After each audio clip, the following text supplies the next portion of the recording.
अस्सलाम वालेकुम नाजरीन, आप देख रहे हैं INN चैनल। मैं हूं शेख अहमद अली। इस न्यूज़ बुलेटिन में आइए नज़र डालते हैं दिन भर की बड़ी खबरों पर। तेलंगाना के आज़मीन हज का पहला काफिला तलबिया की गूंज में अर्ज़ मुक़द्दस के लिए रवाना हुआ। हैदराबाद के हज हाउस से 150 आज़मीन हज का पहला काफिला सुबह 6:15 बजे एयरपोर्ट के लिए रवाना हुआ।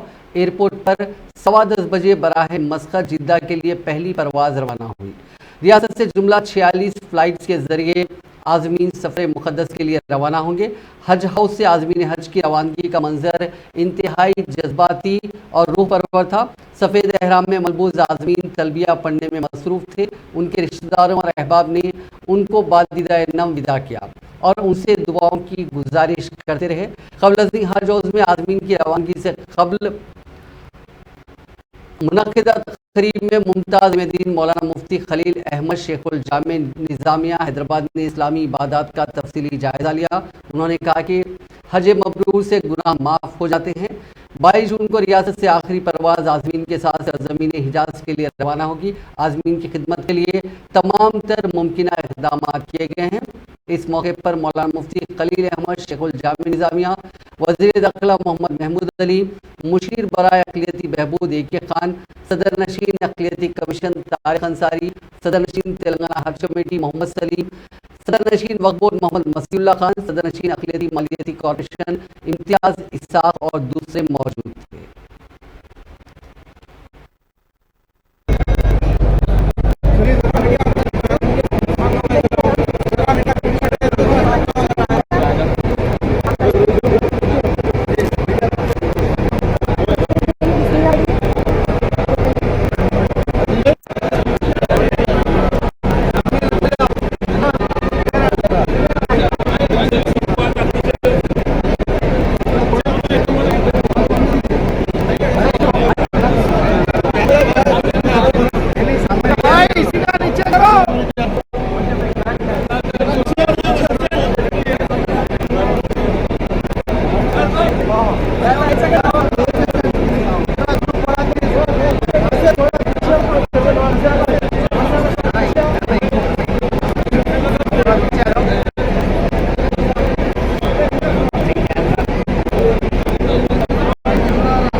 साहब और बैठने हमारे चेयरमैन और बुजुर्गों को खास तौर से मुफ्ती खलील अहमद तमाम मेंबरों और तमाम मेरे हाजी भाई और मीडिया के दोस्तों, यकीनन हमारे जो बड़ी खुशी की बात है कि आज एक मैच पहला बहन आज का जाना अल्लाह के फजल से इंशाअल्लाह तेलंगाना हुकूमत हमेशा ही हमारे सीएम साहब आज की खिदमत के बारे में एक ही बात कहते हैं, आज ही अल्लाह के मेहमान है, उनकी जितनी खिदमत हो सके हम खास तौर से 23 वर्षों से तेलंगाना स्टेट सारे हिंदुस्तान में नंबर 1 तरीके से पूछते हैं हाजियों को मिला रहे, एक अवार्ड भी मिले और बेस्ट हाजियों की सर्विस देने में हमारे तेलंगाना स्टेट के चेयरमैन जो तमाम मेहमान जो यहाँ वॉलंटियर बहुत अच्छी तरह से खिदमत करते हैं, तमाम हाजी भाई को दिल की तरफ से मुबारकबाद देता हूँ।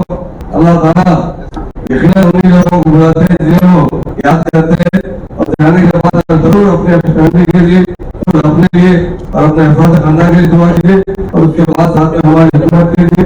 खासतौर से दुनिया में जो हालात है और हमारे स्टेट में जो हालात है, हमारी कंट्री में जो हालात है, खासतौर से महफिलों के लिए आप अगली के अल्लाह ताला से दुआ कीजिए और हमारी स्टेट में जिस तरह हमारे भाईचारे की तरक्की हो रही है उसी के लिए आप हमारी चीफ मिनिस्टर साहब के लिए, उनके हमारे खानदान के लिए और स्टेट के तमाम लोगों के लिए, हमारी कंट्री के तमाम लोगों के लिए अल्लाह ताला से दुआ फरमाइए। यहाँ पर अमन कायम है, भाईचारे कायम है, मोहब्बत है, जिस तरह मिलजुल कर हमारी स्टेट में रहे उसी तरह अल्लाह ताला हमेशा हमको प्यार मोहब्बत रखे और उसी तरह तोड़े।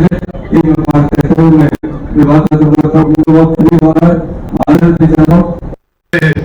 डाइस पे हमारे मोहतरम मौलाना मुफ्ती जलील अहमद साहब, मैं उनको भी मुबारकबाद देता हूँ कि हर हज के काफिले के पहले काफिले पे हमारे मौलाना की दुआ रहती है, हमेशा मौलाना की दुआ करते हैं। और हमारे शफीउल्लाह साहब, हमारे डीसीपी साहब, एसीपी साहब, हमारे मेंबर्स और हमारे जो भी डाइस पे हमारे ऑफिसर भाई सबको सलाम। और सबसे पहले आप लोग अपने पासपोर्ट की हिफाजत रखिए, क्योंकि वहां पर जाने के बाद अपन पासपोर्ट एक तरफ रियाल एक तरफ ये नहीं है, रियाल पासपोर्ट अपन सेफ रखना है, क्योंकि अपन हज के उसमें रहते हैं अपन। और दूसरी चीज फोन वगैरह भी यूज मत करिए वहां पर, अपन अल्लाह के मेहमान बन के जा रहे हैं वहां पर। और आने तक भी अल्लाह के मेहमान ही रहते हैं आप लोग, और आने के बाद भी 40 दिन तक जो है आप लोग की दुआ कबूल होती है। और वहां पर भी जाके अपन जो है ना फोनों पे टाइम वेस्ट और तवाफ करते वक्त भी जो है ना फोन लेके अपन अपने घर वालों को अपन तवाफ कर रहे हो बता रहे, वो बहुत बड़ा गुनाह है। वो सब चीजें नहीं करना है, सीधा सीधा इबादत करना है अपने को। अपन इतनी दूर जा रहे हैं अल्लाह के वास्ते और अल्लाह को राजी करने के लिए जा रहे हैं। ये नहीं कि अपन वहां जाकर जो है ना अपन अपना वीडियो कर रहे, वीडियो कॉल कर रहे हैं, वो कर रहे हैं, ये सब जरूरत नहीं है। क्या मिलिए अपन जाने सब अपन हज के अरकान करने के बाद रात में जो है ना आप सुकून से नमाज़ें वगैरह अदा होने के बाद 1-2 मिनट खैर करिए, घर वालों के लिए मगर वहां जाने के बाद आप लोग जो है यहाँ से अब नियत कर लिए हैं, एहराम पहन लिए हैं, तो आप लोग जो है ना कसरत से मक्के मुकर्रमा जाने तक लब्बैक अल्लाहुम्मा लब्बैक बढ़िया लब्बैक अल्लाहुम्मा लब्बैक लब्बैक ला शरीका लक लब्बैक इन्नल हम्दा व नियामता लक वल मुल्क ला शरीका लक। ये कसरत से पढ़िए आप लोग एहराम उम्रा एहराम खोलने तक, हरम जाने तक। उसके बाद में वहां पर कसरत से जो है ना दुआ करना है, सिलसिले में दुआ करना है और अल्लाह ताला से जो दुआ। तेलंगाना पब्लिक सर्विस कमीशन ने जारिया साल के मई के सेशन से मुतालिक डिपार्टमेंटल इम्तिहानात को 15 जून से मुनक्किद करने का फैसला किया है। इस सिलसिले में पब्लिक सर्विस कमीशन की जानिब से एक सहाफती बयान जारी करते हुए बताया गया है कि 15 जून से 24 जून तक मुख्तलिफ डिपार्टमेंटल इम्तिहानात मुनक्किद होंगे। सर्वे और लैंग्वेज इम्तिहानात को छोड़कर बाकी तमाम इम्तिहानात कंप्यूटर बेस्ड टेस्ट तरीक़ेकार पर मुनक्किद होंगे। मज़कूरा 2 इम्तिहानात डिस्क्रिप्टिव सिस्टम के तहत मुनक्किद किए जाएंगे। HMDA के हुदूद में रंगारेड्डी ज़िले के साथ हैदराबाद और तेलंगाना के 9 ज़िले हेडक्वार्टर्स में ये इम्तिहानात मुनक्किद किए जाएंगे। पब्लिक सर्विस कमीशन के अहदेदारों ने बताया कि डिपार्टमेंटल इम्तिहानात में शिरकत के लिए दरख्वास्त फॉर्म दाखिल करने वाले उम्मीदवारों को 9 जून की शाम 5 बजे से हॉल टिकट डाउनलोड करने की सहूलत फराहम की गई है। Hall ticket Telangana public service commission की वेबसाइट www.tspsc.gov.in से डाउनलोड किए जा सकते हैं। अहदेदारों ने उम्मीदवारों को मशवरा दिया कि इम्तिहानात खत्म होने के बाद उम्मीदवार अपना हॉल टिकट महफूज रखें, क्योंकि किसी भी सूरत में डुप्लीकेट हॉल टिकट जारी नहीं किया जाएगा। हॉल टिकट को डाउनलोड करने में अगर कोई मसला पैदा होता है तो उम्मीदवार इस नंबर पर, ये 040 जो कि हैदराबाद का कोड है, नंबर है 22445556, इस नंबर पर रब्त पैदा करते हुए हेल्प डेस्क से मदद ले सकते हैं।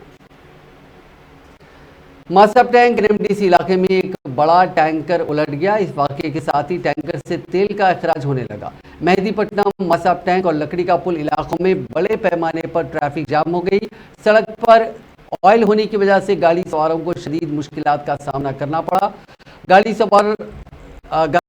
सवारों को बचाने के लिए ट्रैफिक रुख को मोड़ा गया। इत्तला मिलने पर पुलिस मौके पर पहुंची। क्रेन की मदद से टैंकर को हटाते हुए ट्रैफिक को बहाल करने के इक़दाम किए गए। साथ ही सड़क पर बड़ी मिक़दार में रेती डाली गई, लेकिन उसके बावजूद कई 2 व्हीलर्स उस ऑयल की वजह से स्किड हुए, जिसकी वजह से लोगों को मामूली चोटें भी आई।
मध्य प्रदेश के मशहूर सामाजिक कारकुन और उस रियासत में पेश आने वाले व्यापम स्कैम को मंजर-ए-आम पर लाने वाले आनंद राय आज प्रगति भवन में चीफ मिनिस्टर चंद्रशेखर राव से मुलाकात करते हुए बीआरएस में शामिल हो गए। इस मौके पर चीफ मिनिस्टर और सदर बीआरएस चंद्रशेखर राव ने आनंद राय को पार्टी खंडवा पहनाकर उन्हें बीआरएस में शामिल कर लिया। बताया गया कि आनंद राय आरटीए जहदकार के अलावा कबायलियों के हुकूक के लिए भी काफ़ी जद्दोजहद करते हैं और मध्य प्रदेश में उनकी काफ़ी मकबूलियत है। आनंद राय की बीआरएस में शमूलियत के पेश नज़र मध्य प्रदेश में गिरिजनों के हुकूक के लिए जद्दोजहद करने वाली तंजीम जय आदिवासी युवा साक्षी संगठन ने भी बीआरएस की अपनी मुकम्मल तायद का ऐलान किया। इस तंजीम के सदर लाल सिंह बर्मन और तंजीम के दीगर कायदीन ने भी बीआरएस में शमूलियत इख्तियार कर ली है। बीआरएस में शामिल होने वाले कायद विक्रम ने कहा कि तेलंगाना में बीआरएस हुकूमत के तरक्याती और अवामी फलाह बहबूद के कामों से मुतासिर होकर वो बीआरएस में शामिल हुए हैं। केसीआर हुकूमत समाज के तमाम तबकात एससी, एसटी, बीसी और अक़लियतों की मसावी तरक्की के इक़दाम कर रही है। वज़ीर इंफॉर्मेशन टेक्नोलॉजी के.टी. रामाराव ने आज ज़िले मुलुक पहुंचकर वहां पर रामप्पा मंदिर के दर्शन किए। इसके अलावा कलेक्ट्रेट और एसपी ऑफिस का इफ्तिताह अमल में लाया। इस मौके पर बात करते हुए उन्होंने कहा कि वज़ीर आला चंद्रशेखर और रियासत के तमाम अजला में नए असरी कलेक्ट्रेट का क़याम अमल में ला रहे हैं और एक ही छत के नीचे तमाम सहूलियात फराहम करने की कोशिश की जा रही है, जबकि साबिक़ में कलेक्टर ऑफिस 1-2 कमरों तक महदूद था। इस मौके पर रियासती वज़रा महमूद अली, सत्यवती राठौर, एरवली दयाकर राव, डीजीपी अंजनी कुमार, अराकीन असेंबली व काउंसिल व दीगर मौजूद थे। ఆలోచించాలి 67 ఏళ్ల పాటు కేసీఆర్ రాకముందు తెలంగాణ రాకముందు మనం అధికారం ఇచ్చింది కాంగ్రెస్ పార్టీకి కాదా? ఈ దేశాన్ని రాష్ట్రాన్ని 55 ఏళ్ళు వెళ్ళింది కాంగ్రెస్ పార్టీ కాదా? మరి ఆ కాంగ్రెస్ పార్టీ ఆనాడు అధికారంలో ఉన్నప్పుడు తాగునీరు ఇయ్యక సావగొట్టింది కాంగ్రెస్ కాదా? సాగునీరు ఇయ్యక సత్తాయించింది కాంగ్రెస్ కాదా? ఇలా వాళ్ళే మళ్ళా ముగడబడి అడ్డం పొడుగు మాట్లాడితే నమ్ముదామా? లేదా మన గొంతు దడిపిన కేసీఆర్ తో గలం కలిపి భుజం తట్టి కేసీఆర్ గారు మీరు ముందుకు నడవండి, మీరు బాగుంటేనే పేదవాళ్ళు బాగుంటారు, రైతులు బాగుంటారు, వ్యవసాయం బాగుంటది అని చెప్పి జబ్బదట్టి వెన్ను తట్టి ప్రోత్సహిద్దామా? ఆలోచించమని చెప్పి నేను కోరుతా ఉన్నా. సంక్రాంతికి గంగిరెద్దులోలు బయలుదేరి వచ్చినట్టు ఎలక్షన్ రాగానే ఎన్నికల కోత కుయ్యంగానే వెంటనే బయలుదేరి వస్తారు కాంగ్రెస్లు, బీజేపీలు. నోటికి వచ్చినట్టు మాట్లాడతారు, అడ్డం పొడుగు మాట్లాడరు. మాటలు ఎన్నో చెప్పచ్చు. పక్కకే ఉన్నది ఛత్తీస్గఢ్ రాష్ట్రం, ఛత్తీస్గఢ్ లో ఉన్నది కాంగ్రెస్ ప్రభుత్వం. నేను సూటిగా ఇక్కడికి వచ్చిన రైతులను అడుగుతున్నా, టీవీల ద్వారా చూస్తున్నా మా రైతులు తెలంగాణలో ఎక్కడున్నా వాళ్ళందరినీ ఆలోచించుకొని కోరుతున్నా. ఛత్తీస్గఢ్ లో పక్కకే కాంగ్రెస్ ప్రభుత్వం ఉంటది, అక్కడ కూడా వరి వండుతుంది. ఇక్కడ వండినట్టే అక్కడ వరి వండుతుంది, అక్కడ కూడా పత్తి వండుతుంది. వరి వండితే ఛత్తీస్గఢ్ లో అక్కడ ప్రభుత్వం ఎకరానికి ఎన్ని క్వింటాలు కొంటుందో ఎరికనా మీకు? కేవలం ఎకరానికి రైతు ఎన్ని క్వింటాలు వండించినా ఎకరానికి అక్కడ ప్రభుత్వం కొనేది 12 క్వింటాలు। वजीर फाइनेंस हरीश राव ने जिले रंगारेड्डी के सदाशिव पेट का दौरा करते हुए वहां पर एमआरओ और रेवेन्यू अहदेदारों से अचानक मुलाकात करते हुए हुकूमत के शुरू करदा धरानी पोर्टल के तहत किए जाने वाले रजिस्ट्रेशन से मुतालिक तफसीलात हासिल की। उन्होंने अहदेदारों को हिदायत दी कि वो साफ और शफाफ तरीक़ेकार इख्तियार करते हुए धरानी पोर्टल अराजियात की तफसीलात को शामिल करें। वजीर फाइनेंस ने कई किसानों से भी एमआरओ दफ्तर में मुलाकात करते हुए उनसे दरियाफ्त किया कि क्या धरानी पोर्टल अच्छा है या उसे ख़त्म कर देना चाहिए। इस पर अवामुन नास ने धरानी पोर्टल की हिमायत में जवाब दिया।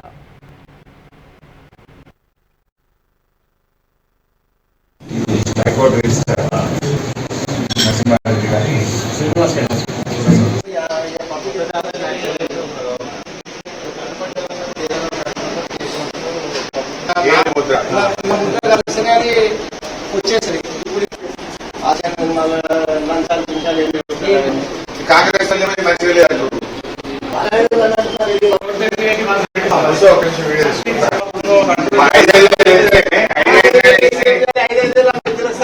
పెట్టుబడి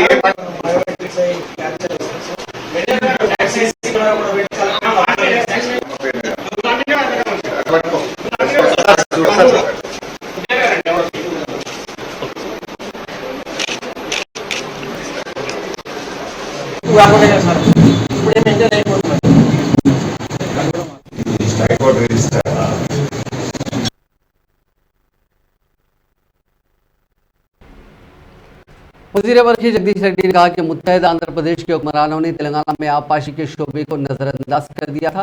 ताहम नई रियासत की तश्कील के बाद चंद्रशेखर राव हुकूमत ने कालेश्वरम जैसे भारी आबपाशी प्रोजेक्ट्स की तामीर अमल में लाते हुए रियासत की लाखों एकड़ अराजी को सैराब किया। यौम तासीस तेलंगाना की 10 साल तकारीब के ज़िमन में आज यौम आबपाशी मनाया गया। इस मौके पर सूर्यापेट में मुनक्कदा तकरीब से खिताब करते हुए जगदीश रेड्डी ने कहा कि मुत्तहिदा रियासत में तुंगा तुर्ती, सूर्यापेट और कुडाट की कई अराजियात बंजर जमीन में तब्दील हो गई थी क्योंकि यहाँ कोई एक प्रोजेक्ट तामीर नहीं हुआ। उस वक्त के हुक्मरानों ने श्री राम सागर प्रोजेक्ट के पानी पर नलगुंडा जिला मुंतकिल करने में भी दिलचस्पी नहीं दिखाई। सिर्फ इस प्रोजेक्ट के पानी को नलगुंडा लाने का वादा करते हुए जिले के अवाम को धोखा दिया। उन्होंने कहा कि केसीआर हुकूमत ने कालेश्वरम प्रोजेक्ट को तामीर करते हुए गोदावरी के पानी को मुत्तहिदा जिले नलगुंडा मुंतकिल करने के तारीखी इक़दाम किए हैं, जिससे आज तुंगा तुर्ती, सूर्यापेट और कुडाट की बंजर अराजियात सैराब होने लगी हैं। बीआरएस एमएलसी कविता ने कहा है कि चीफ मिनिस्टर चंद्रशेखर राव एक अजीम शख्सियत हैं जो हर हाल में आजिज़ी व इंकिसारी से काम करते हैं। उन्होंने कहा कि चीफ मिनिस्टर चंद्रशेखर राव ने उस प्रोजेक्ट को बनाया जो रियासत की तकदीर को कम वक्त में बदल देगा। इसीलिए उन्हें कल्वाकुंटला चंद्रशेखर राव के बजाय कालेश्वरम चंद्रशेखर राव कहा जाना चाहिए। उन्होंने निजामाबाद के न्यू अम्बेडकर भवन में यौम आबपाशी में तेलंगाना के क़याम की दहाई की तकरीबात के हिस्से के तौर पर शिरकत की। इस मौके पर बात करते हुए उन्होंने कहा कि मरकजी हुकूमत को कालेश्वरम पर फख्र करना चाहिए क्योंकि कालेश्वरम दुनिया का सबसे बड़ा आबपाशी मंसूबा है। सुबह से शाम तक केसीआर साहब हमेशा और हमेशा एक ही बात सोचते हैं, तेलंगाना के आवाम के लिए क्या नई चीज और करना है, तेलंगाना के आवाम के लिए क्या नया सहूलत और लेके आना है, किस तरीके से वजीफे को बढ़ाना है, किस तरफ से सहूलतों को बढ़ाना है, किस तरफ से तालीम के जो स्कूल्स बन रहे हैं नए नए उसको कैसे बढ़ाना है। बस यही सोच रहता और कुछ नहीं रहता। ये गुलाबी कंडवा जो है सिर्फ और सिर्फ तेलंगाना के आवाम के लिए बनी है और तेलंगाना के आवाम के लिए ही काम करती है। और ये कैरी करना, ये कंडवा अपने गले में लेके फिरना, ये एक बहुत बड़ी जिम्मेदारी है। इस जिम्मेदारी को निभाने के लिए हम सबको साथ चलना है। सुबह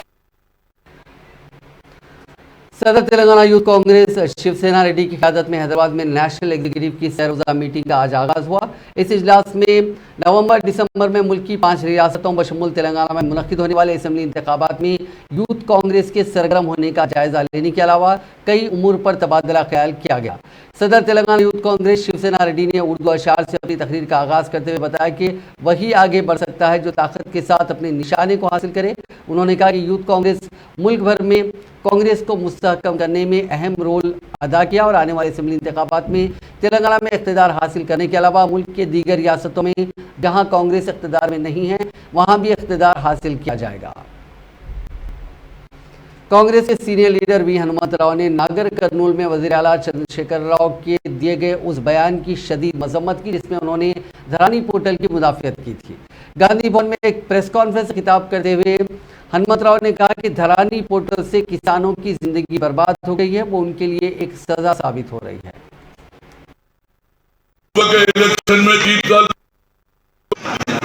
धरनी के बारे में बड़े बड़े बातें कर रहे हैं। धरनी ऐसा प्रोग्राम है, बहुत अच्छा काम होता, गरीबों के हित में काम कर रही है, बहुत अच्छा दिशा है।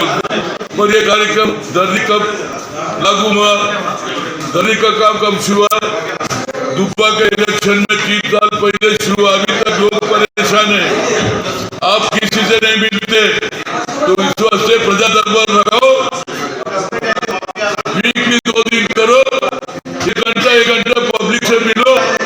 कब तक प्रगति भवन में किसी को नहीं मिले, अभी केसीआर जी अब सेक्रेटरी वाले वहां तो भी टाइम दो, हमारी तकलीफ तो सुनो ताकि आपको हकीकत मालूम हो रहा है। तुम्हारे 17 महीने वाले सब गलत सलत तुमको सलाह दे रहे, जहाँ अन्याय हो रहा अन्याय के बारे में नहीं बोल रहे, वह ये भी बोलूँ, कल भी बोला मैं, आज भी बोलूँ। आज 2 बेडरूम में 2 लाख दिए तो 2 बेडरूम मिल रहा है। और एससी लोगों को जो दिए दलित बंधु को, उसके बारे में भी 3 लाख रुपए दो, 7 लाख नहीं लेता, 3 लाख ही नहीं लेता, ये बराबर चल रहा है। धरनी का और वो भी क्या बोलते 2 बेडरूम का दलित गर्मी का मालूम होना है तो प्रजा दरबार रखो ताकि लोगों को पता लगता। अपनी तकलीफ सुनाते आप किसी को नहीं मिलते, कल तक तो वहां मिले थे आप प्रगति भवन में नहीं मिले, नया सेक्रेटरी बना है मगर सेक्रेटरी में मिलो भाई, वीक में दो मरता मिले तो आवाम की तकलीफ मालूम होता, आवाम कैसा परेशान है। खाली बात देना हमारा नंबर वन पेपर में आता मगर गरीब नीचे चले जा रहा, अमीर ऊपर चले जा रहा, एक जमीन दो लोग तीन लोग को बेच रहे, ये कैसा हो रहा, कब तक होगा। जो समझदार है उसी का चलता, क्या गरीब का कुछ नहीं चलता। वोट हमारा है और रात के धरती के बारे में बड़े बड़े बातें। शहर हैदराबाद के मशहूर बागलिंगमपल्ली पार्क की तज़यीन नौ की गई है। सोशल मीडिया के अहम प्लेटफॉर्म ट्विटर पर सरगर्म तेलंगाना के वजीर बल्दी नज़्म केटी रामाराव ने इस खुसूस में IAFS ऑफिसर कृष्णा की जानिब से किए गए ट्वीट को रीट्वीट किया। कृष्णा ने अपने ट्वीट में कहा कि इस पार्क में सरसब्जी और शादाबी, वॉकवेज, ओपन जिम, बच्चों के खेलने के लिए आलात और बैठने के लिए निशिस्तों का इंतजाम किया गया। उन्होंने इस ट्वीट को GHMC ऑनलाइन, तेलंगाना के वजीर बल्दी नज़्म KTR, mayor greater Hyderabad Gadwal Vijayalakshmi और कमिश्नर GHMC को टैग किया। साथ ही उन्होंने इस पार्क की तस्वीर को भी शेयर किया। टास्क फोर्स सेंट्रल जोन की टीम ने एक शख्स को 8 किलो गांजे के साथ गिरफ्तार कर लिया। टास्क फोर्स ने एक इत्तला पर एबिड्स के रहने वाले 28 साल M प्रशांत को गिरफ्तार किया, जो एबिड्स इलाके में चाट भंडार चलाया करता था। उसने बाज़ अफराद के पास ममनुआ शय हासिल की थी और उसको फरोख्त करना चाहता था कि टास्क फोर्स ने एक इत्तला पर उसको पकड़ लिया। पकड़े गए मुलजिम को जब्तशुदा माल के साथ एबिड्स पुलिस के हवाले कर दिया गया। शादी के चंद दिन बाद ही दूल्हे की सड़क हादसे में मौत हो गई। यह हादसा शहर हैदराबाद के आदिवटला पुलिस स्टेशन के हुदूद में उस वक्त पेश आया जब अपने बहन भाई को शमशाबाद एयरपोर्ट पर छोड़ने के लिए जाने के दौरान नौजवान की कार हादसे का शिकार हो गई।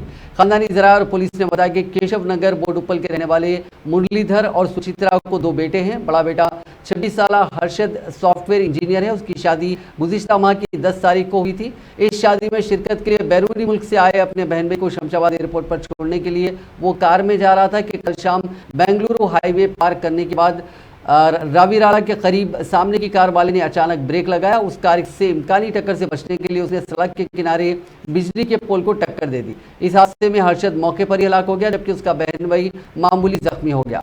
हादसे के साथ ही कार के बलून खुल गए, ताहम इसका कोई फायदा नहीं हुआ। तेलंगाना से ताल्लुक रखने वाली एक सॉफ्टवेयर इंजीनियर का खत उसके आशिक ने बेंगलुरु में कर दिया। तफसीलात के मुताबिक तेलंगाना के पेद्दपल्ली जिले के गोदावरी खनी से ताल्लुक रखने वाली आकांक्षा बेंगलुरु में एक प्राइवेट कंपनी में काम करती थी। मुलजिम की शिनाख्त दिल्ली के रहने वाले 27 साल अर्पित के तौर पर की गई है, जो एक कंपनी का मुलाजिम था। बेंगलुरु की जीवन बीमा नगर पुलिस ने इस सिलसिले में एक मामला दर्ज कर लिया। पुलिस ने कहा कि मुलजिम और मकतूला की मुलाकात 4 साल पहले हुई थी। अगरचे कि दोनों के ताल्लुकात बेहतर नहीं थे, ताहम वो एक दूसरे के साथ राब्ते में थे। अर्पित आकांक्षा के अपार्टमेंट में उमूमन आया करता था। गुज़िश्ता रोज इन दोनों में झगड़ा हुआ, जिसके बाद बरहमी के आलम में उसने आकांक्षा का गला घोंट दिया और इस मामले को खुदकशी जाहिर करने के लिए लाश को सीलिंग फैन से लटकाने की कोशिश की, ताहम इसमें उसको नाकामी हुई। बादअज़ा मुलजिम अपार्टमेंट के फर्श पर लाश को छोड़कर फरार होने में कामयाब रहा। ये मामला उस वक्त मंजर यहाँ पर आया जब लड़की की दीगर सहेलियाँ अपार्टमेंट वापस हुई। बीवी के किरदार पर शुबा करते हुए शोहर ने बीवी का कत्ल कर दिया और बादअज़ां कीड़े मार दवा पीकर खुदकशी की कोशिश की। ये वारदात आंध्र प्रदेश के पालांडर जिले में पेश आई। जराये के मुताबिक भीमावरम गांव से ताल्लुक रखने वाले कार्तिक की शादी सत्तनपल्ली टाउन की रंगा कॉलोनी की रहने वाली 18 साल अरुणा से हुई थी। शादी के बाद से ही वो अपनी बीवी के किरदार पर शुबा किया करता था। इस मसले पर दोनों में अक्सर झगड़े हुआ करते थे। ये जोड़ा किराए के मकान में मुकीम था। कल शब दोनों में इसी मसले पर झगड़ा हुआ, जिस पर बरहमी के आलम में कार्तिक ने अपनी बीवी अरुणा का गला घोंट दिया और फिर कीड़े मार दवा पीकर खुदकशी की कोशिश की। मकामी अफराद की इत्तला पर पुलिस वहां पहुंची, जो कार्तिक को करीबी अस्पताल ले गई। उसको बेहतर इलाज के लिए गुंटूर के सरकारी अस्पताल मुंतकिल कर दिया गया। कार्तिक की हालत मुस्तहकम बताई जाती है। हैदराबाद के संतोष नगर मारुति नगर में एक पुराने मकान की दीवार का काम चल रहा था। इसी दौरान ये दीवार गिर गई। उस वक्त क्रिकेट खेलने वाले 2 बच्चे जो गेंद लेने के लिए उस दीवार पर चले थे, तो मिट्टी की दीवार गिर गई। मकामी लोगों की इत्तला पर पुलिस और फायर रेस्क्यू टीम ने उन बच्चों को वहां से उस मलबे से निकाला और उन्हें अस्पताल पहुंचाया।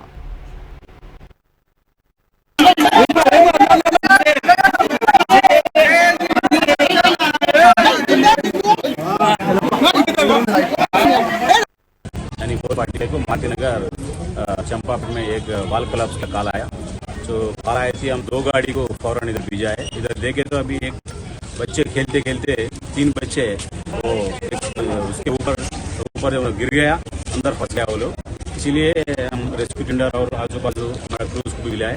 हमारा आदमी जेसीबी को बुला के बहुत जल्दी इसको सेव करे। पहले एक बच्चे को निकाले, बाद में 2 बच्चे अंदर फंस गए। हम डरा था कि उनका क्या हाल है, मगर अच्छा है। वो लोग फौरन निकाले, रस्सी के साथ निकाल के वो लोगों को अस्पताल भेजाए। ट्रीटमेंट रिपोर्ट पर वो 2 बच्चे अभी सेफ है। वो बच्चे खेलते खेलते गेंद के लिए उधर फंस गए, इसलिए वो गिर गए। अभी तो उनका खैर अच्छा है। आंध्र प्रदेश के जिले करनूल में गाड़ियों की तलाशी के दौरान 26 किलो की चांदी के बिस्किट और नकली जेवरात जब्त किए गए। अदोनी के नए बस स्टैंड के करीब पुलिस की मामूल की तलाशी मुहिम के दौरान ये मामला सामने आया। इस कार में सवार अफराद से मुतालिक किसी भी किस्म के दस्तावेजात दिखाने में नाकाम रहे। ये जब्ती मछलीपट्टनम से ताल्लुक रखने वाले शख्स के पास से की गई। पुलिस ने कहा कि जब्तशुदा माल इनकम टैक्स के अहदेदारों के हवाले कर दिया जाएगा। नाज़रीन, इस न्यूज़ बुलेटिन में बस इतना ही। आप देखते रहिए INN चैनल।